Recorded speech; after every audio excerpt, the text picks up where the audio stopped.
¿Cómo afecta el tema de Rusia a tu cartera, a tus inversiones, a tus ahorros, a tus planes? Porque a todos nos afecta lo que pasa en la economía global. Además, vamos a revisar estrategias concretas que se pueden utilizar en estos momentos complicados, en momentos de crisis donde también hay ciertas oportunidades. El tema en materia geopolítica es bastante complejo. Aquí estamos viendo, por ejemplo, un mapa que incluye lo que ahora es Rusia, pero también lo que antes era la Unión Soviética, que incluía a 15 países, incluyendo Ucrania. Y basta con que busques un mapa de Europa en internet para que veas la posición estratégica de Ucrania en relación con otros países europeos y en general su región geográfica. Y hoy yo no te vengo a hablar de historia, hay mucha información y de especialistas en materia geopolítica, historiadores. Puedes buscar lo que sucedió en 2014 con el caso de Crimea, lo que está sucediendo con Lugansk y Donetsk, y estos casos y muchos otros que vas a encontrar se resumen en disputa de territorios por varios factores: la historia, la ubicación geográfica estratégica y también factores económicos como recursos naturales y materiales. Por mencionar uno de los importantes, el gas. Rusia es de los países que tienen mayores reservas de gas en el mundo y de hecho mandan mucho gas a Europa. ¿Y esto qué tiene que ver con Ucrania? Bueno, nuevamente la posición estratégica entre Rusia, Europa y Ucrania. ¿Y por qué, si el conflicto llevaba varios años, por qué ahora está poniendo nervioso a los mercados? ¿Por qué algunos sectores de la bolsa han amanecido algunos días recientes con mayor volatilidad? Y en muchos países, incluyendo en la bolsa mexicana, estamos viendo volatilidad como esta que ves en pantalla. Por ejemplo, estos son los últimos días de febrero, una caída y ahora una ligera recuperación. Mismo caso, bolsa de Estados Unidos, febrero con tendencia a la baja y ahorita una ligera recuperación. Y esto puede continuar así en las próximas semanas o incluso meses, mayor volatilidad, porque no solamente hablamos de Rusia y hablamos de Ucrania, también, como seguramente ya has leído, hablamos de muchos otros países, incluyendo Estados Unidos, incluyendo China, que es un aliado de Rusia, los países miembros de la OTAN. De hecho, puedes entrar a la página de la OTAN y ver un poco de qué es la Organización del Tratado del Atlántico Norte, ver los 30 países que son miembros, incluyendo países como Estados Unidos, Alemania, Canadá, Reino Unido, Italia, Portugal, Polonia, etc. Y tal cual lo puedes ver, actúan como una alianza política y militar. Entonces, si de por sí estábamos hablando de un país importante, el número 11 en cuanto al PIB del mundo, y ahora también tenemos un Estados Unidos y muchos otros países también miembros de la OTAN involucrados, ahí es donde se pusieron nerviosos los mercados. Lo que al principio puso nerviosos los mercados fue justamente esto: países tan grandes involucrados, no solamente ya Rusia y Ucrania, sino otros países pronunciándose al respecto. Imagínense un conflicto bélico con estos países, sería algo demasiado complejo. Y algo que también veíamos es que en los últimos días también los mercados se han tranquilizado un poco, lo veíamos con la gráfica de la bolsa de Estados Unidos, la bolsa mexicana, y es como se han pronunciado algunos discursos, algunas intenciones de algunos países. Por ejemplo, han mencionado que la intención no es llegar a una guerra como tal, si están poniendo sanciones importantes. Por ejemplo, una de las más sonadas es la expulsión del sistema SWIFT a Rusia. Esto se utiliza para los pagos y las transferencias internacionales. De hecho, el aumento de riesgos y la necesidad de recursos dado estas sanciones y otras que han habido hizo que subieran su tasa de interés del 9.5% al 20% el día de hoy. Es como si los CETES subieran tanto de la noche a la mañana, al 20% las tasas que están manejando. Ahora, ¿qué pasa si en los próximos días continúan y salen noticias de que la situación se empieza a complicar? Vamos a revisar qué ha pasado en otros hechos históricos complejos. Quiero que veas este reporte que me pareció muy interesante. Aquí estamos viendo en pantalla diferentes eventos geopolíticos bastante complejos, su fecha de ocurrencia y cómo le impactó a la bolsa de valores. Aquí en especial hablamos de una de las más importantes, el Standard & Poor's 500, las 500 empresas más importantes de la economía de Estados Unidos. Aquí puedes ver cuando sucedió el evento, cómo en particular hubo caídas importantes. Por ejemplo, aquí una caída en un solo día de casi el 5%, 5.4, 3.8. Aquí estamos viendo la caída máxima desde el punto más alto hasta el punto más bajo. Y sí, en estas situaciones complejas podemos ver caídas del 12, del 16%, 6.6, 12.9. Ahora, ¿cuánto tiempo se tardó en recuperarse el mercado? Podemos ver que en algunas ocasiones han sido relativamente rápido, 20, 30 días, en algunos cuestión de meses, 65 días, 57 días, en algunos casos es mucho más largo, 189 días. A ver, está claro, el pasado no garantiza el futuro, pero hay muchas lecciones bien importantes en este reportaje.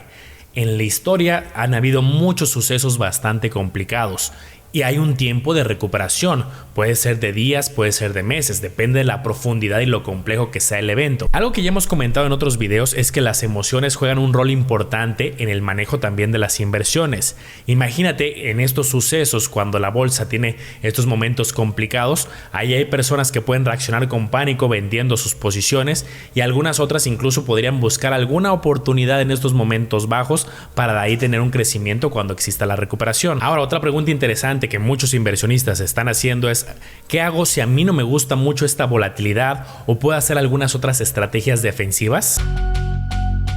¿Qué pueden hacer los inversionistas en épocas de conflictos y complicaciones sociales, económicas y políticas? Quiero que veamos algunas estrategias prácticas y concretas que se pueden hacer en este manejo de portafolios bajo este tipo de situaciones. Pero antes, si tú aún no estás suscrito en el canal, te invito a que lo hagas porque estoy seguro que esta información te puede servir en algún momento en la vida. Aquí estamos viendo ahora un reporte bien interesante que agrupa las diferentes clases de activos. Es decir, un cuadro es la bolsa, otro cuadro es el oro, otro cuadro son los bonos y así con muchas estrategias. Están acomodados del peor desempeño al mejor desempeño de cada año. Fíjate cómo hay años particulares como el caso del 2020, si nos vamos un poco para abajo, 2011, 2010, un poco más 2005, 2007, donde el oro tiene un desempeño bastante interesante. En algunos otros años su desempeño no es tan bueno, como el caso del 2013, como el caso del 2015. Y es que el oro históricamente por muchos inversionistas lo han usado como activo refugio cuando la situación es compleja y sobre todo cuando dura muchos meses, como estos casos muy particulares que estamos viendo de la crisis inmobiliaria, el caso de Siria, la pandemia. Ojo, pero aquí tienes que ser bastante analítico porque el oro no siempre sube. Aquí, por ejemplo, en la crisis del 2008-2009, que duró varios años, si bien tuvo un comportamiento al alza, luego vino varios años consecutivos de un comportamiento a la baja, luego se mantuvo lateral. Si bien ahorita tuvo un incremento por el efecto de la pandemia y ahorita estamos viendo un crecimiento por el efecto de Rusia, aquí también hay volatilidad. Otra estrategia que suelen hacer algunos inversionistas es buscar sectores defensivos. Por ejemplo, aquí vemos sectores que de acuerdo a Morningstar se clasifican como defensivos y puedes ver que tienen sentido. La primera que veíamos, consumo defensivo. ¿Qué es eso? Pensar en empresas que independiente de cuál sea la situación económica, política, la gente necesita seguir consumiendo. Consumo elemental, básico para la supervivencia, como temas como alimentos. La segunda que veíamos, sector salud, también bastante relacionado, independiente de la situación que se esté viviendo en el mundo, el sector salud se sigue consumiendo. Y tercero, la categoría que veíamos llamada utilities. ¿Qué quiere decir esto? Empresas relacionadas, por ejemplo, a ciertos servicios que todos utilizan, como la electricidad, como el gas, como el agua. Ahora, lo que sigue te va a impactar. Oye, entonces, ¿qué hacemos? ¿Me salgo totalmente de bolsa y me meto a oro? ¿Me salgo y solamente entro a sectores defensivos?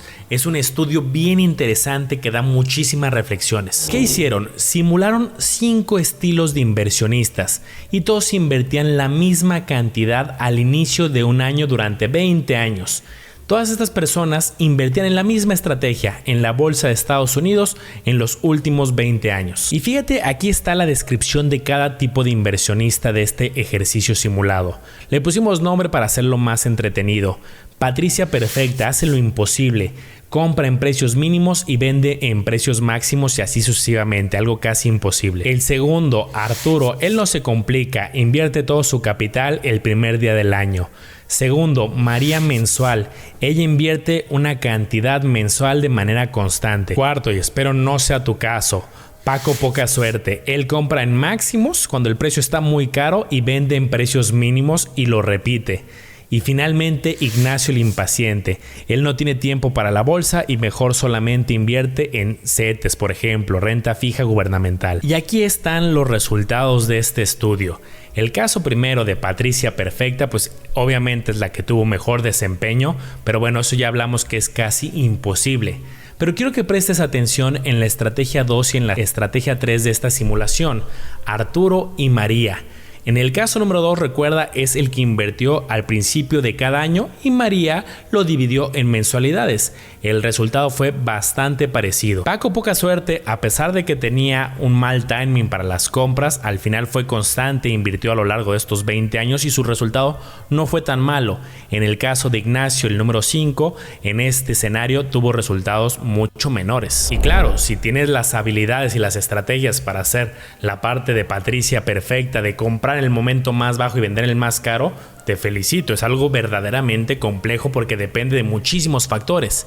Pero el caso 2 y el caso 3 son muy interesantes. Ellos dos obtuvieron resultados bastante similares en esta simulación a través de la constancia. De hecho, esto también se conoce en la literatura como dollar cost averaging. Y algo interesante que hizo Schwab en su estudio Does Market Timing Work es que no solamente lo analizó para los últimos años, sino en muchísimos periodos.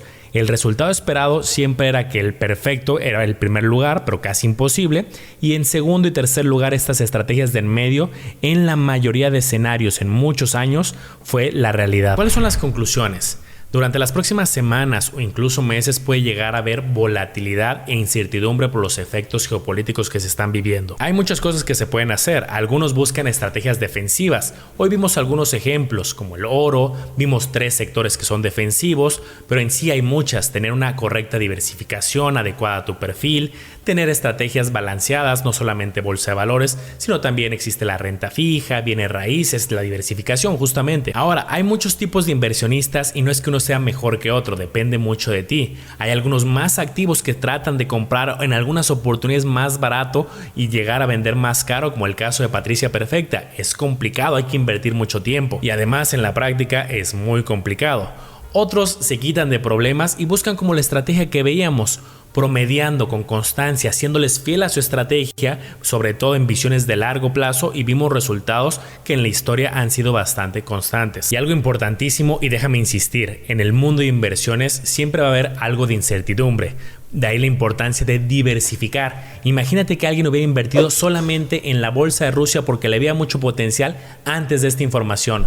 Seguramente ahorita estaría bastante preocupado. Y uno de los mejores consejos que te puedo dar es sigue analizando, estudiando, preparándote y comparando. Y lo puedes hacer aquí en el Lago de los Business. Espero te haya gustado este review informativo. Recuerda analizar y comparar muy bien porque tú serás el único responsable de tomar una decisión bien fundamentada. Aquí te dejaré más videos para que continúes con tu aprendizaje. Muchísimo éxito.